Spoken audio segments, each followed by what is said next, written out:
9, 8, 7, 6, 5, 4, 3, 2, 1. And off we go, everyone. That is right. Ripple Brazil, the $25 billion deal. It went down today. If you're not paying attention, I don't know where you are. Stop looking at the charts. Start paying attention to the screen and to the videos. This is probably the biggest deal we have ever seen. I lined it all up for you. Look at this beautiful picture we got going on behind you. Look at it. This goes all the way back to 2014. This was 12 years in the making, everyone. Stay with me, because by the end of this video, you're going to understand exactly why this is the move that is going to change XRP forever. Yes, I just said that. This move right here will change XRP forever. We're talking about Ripple. We're talking about Brazil. We're going to go through the entire timeline, and we're going to kick it off with the announcement coming directly from Ripple Insights. So first off, why Brazil, right? Why is this the country that Ripple is going all in on? Before we continue with today's XRP update, I want to quickly talk about something XRP holders have been asking me about lately. A lot of people have been asking about holding XRP long term, waiting for the big move. But the question is, what is your XRP doing while you wait? Sitting in a wallet, or is it actually working for you? That's when I've been looking into a platform called FortisX. It allows XRP holders to put their assets into liquidity pools and generate yield while still holding long term. No lockups, withdrawal anytime, and the platform's been operating since 2018. So instead of letting your XRP sit idle, some holders are starting to make their assets productive. If you want to check it out, I'm going to link it on down below. So now I want you to imagine you're Ripple. Imagine that you want to prove to the world that XRP and your payment technology can replace the old, slow, expensive banking system known as SWIFT. Where do you go? You go to Brazil. Let me tell you why. 215 million people. This is the largest country in South America. It has one of the most advanced fintech ecosystems on the planet. They built a system called PIX, remember that? PIX. And they let people send money 24/7, instantly. Brazilians are not scared of new financial technology. It's quite the opposite. They love it. But here's the problem that nobody talks about. When Brazilian businesses or people, when they need to send money across borders, like to the US, to Europe, or even Asia, they still use the old system, the SWIFT system, the same one from the 1970s. Folks, we all know it's slow, it's expensive, and it takes freaking days. That gap right there, that's Ripple's playground. Brazil, they do over, hear me out, hear this number out, 25 billion a year in cross-border payments. That's money moving between Brazil and the rest of the world every single year. And right now, most of it's going through a middleman. And you know what they keep doing? They keep cutting a cut, or they keep taking a cut, and they keep slowing everything down. Ripple looked at this market. They looked at the $25 billion that they do, and they said, we want all of it. And they've been building that momentum for years. Let me bring you back to our little infograph. Let me see if I can blow this up for you. Oh yeah. Oh yeah. There we go. Oh, don't blow it up anymore. 2014.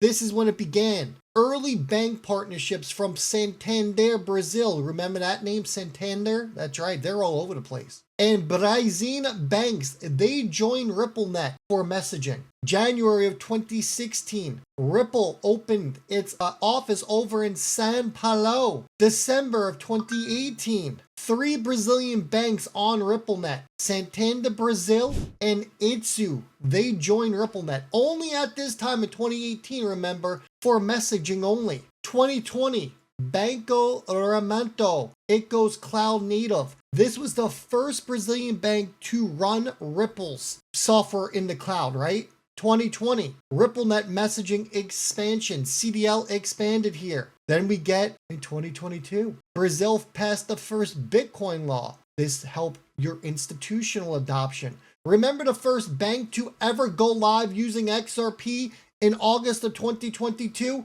FortisX Bank. Remember they said banks would never use XRP, banks would never touch XRP, and then in 2022, the first bank ever announced they were going to use XRP. And then what happened? The narrative, the FUD on Twitter changed all of a sudden, right? They were like, oh, FortisX isn't even a real bank. Or they were like, okay, you got one bank. Yeah. And then one bank became a second bank, became a third, became a fourth, became central banks. December of 2022, Ripple stablecoin launched. Remember that one?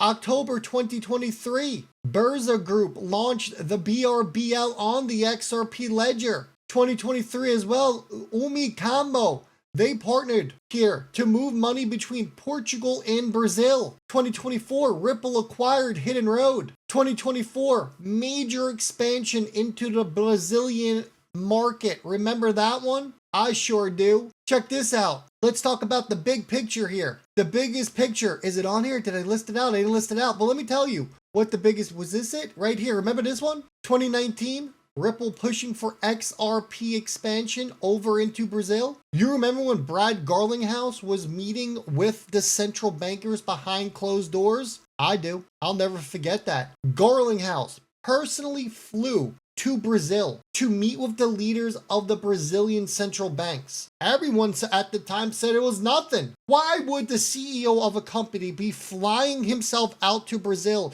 to meet with the central bankers? You want to know what that tells me? He sent his team in. His team met with the central bank's team. Both of them came to an agreement, but they said, look, I can't sign the contract. I cannot sign this deal. I need you to get your CEO here. And then the Brazilian central banks were like, we'll take the top dogs of the central bank, we'll put them in a room and they can finalize everything. Think about what that means now, everyone. The CEO of a crypto company is sitting across from the people who control all of Brazil's banking regulations. And they were having a serious conversation. That's not a meet and greet. The meet and greet isn't done by the CEO and by the top bankers. The meet and greet's done by the teams. That is what we call a negotiation. And that negotiation, years later, it started to mean something because we got the announcement from Ripple talking about it. And it goes even further. Remember this? BBRL is issued by Brasa Bank on the XRP ledger. Yes, it is using XRP on the permissionless DEX. There was a reason Ripple was going after a permissionless DEX. Remember, these institutions, these companies, they can't just use a DEX. The issue they run into with just using a normal DEX is they don't know where the money's coming from, if it's dirty money. With this permissioned DEX that Ripple has put in place, this DEX, it's an invite only. Think of it like that. It's the easiest way I can explain it. You need to be invited to use it. So everyone gets vetted. Every major company, central bank that comes to use this DEX is vetted. So they know where all that money's coming from. God forbid, Brazil took money from like a terrorist organization or money that was stolen and now they're using it. Ripple solved that problem by this DEX, everyone. Roth and dropped it as well. New Ripple payments. So let's talk about this now, right? We set this stage beautifully with Brazil, but Ripple's payment network, it has done over $100 billion in transactions. 100 billion across 60 different markets worldwide. And right now, they just added not only all of Brazil, but they added 4 new partners coming out of Brazil, right? He lists them right here. I'll highlight them so you can stay with me. Banco General, Nomad, AZFi, and Ataurus. They all joined Brasa Bank and Frontier Corretera, who were already in. So that's 6 financial companies in Brazil right now, all using Ripple's tech, all using XRP to move money. Did I say right now? I think I did. Then let's talk about Ripple's custody. Can't forget about custody, can you? Ripple just launched their custody product in Brazil. And their first customer, it's CRX. Pull it up here directly from Ripple's tweet. Let me highlight it for you. There you go. And Just Token using Ripple's custody today. Custody means that they're keeping the crypto assets safe for the institutions. It's like a bank vault, right? It's that simple. That's all. It's a massive bank vault. All these massive security guards standing in front of it, all armed. You can't get through, but it's for digital assets. This is huge because institutions, right? Your banks, your funds, your big companies, they will not touch crypto without proper custody. It's a requirement. By offering this in Brazil, Ripple is unlocking the entire institutional market. Let's not forget about Ripple Treasury.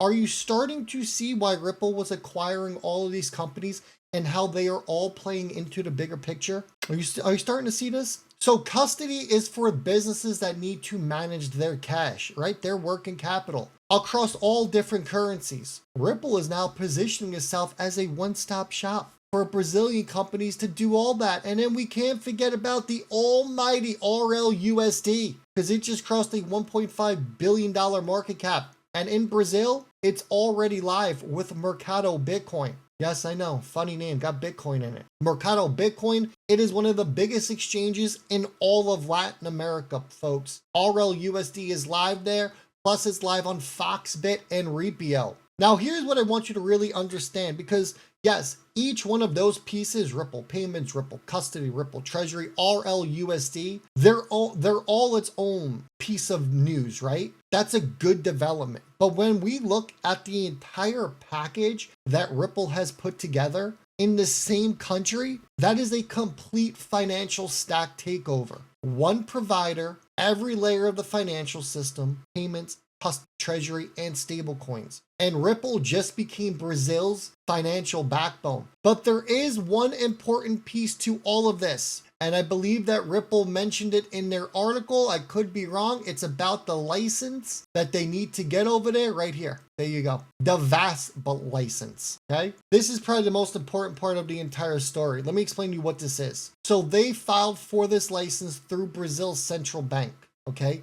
This is basically a government-approved crypto operating license. This is the key to the castle. If you have one, you are legal. You're regulated.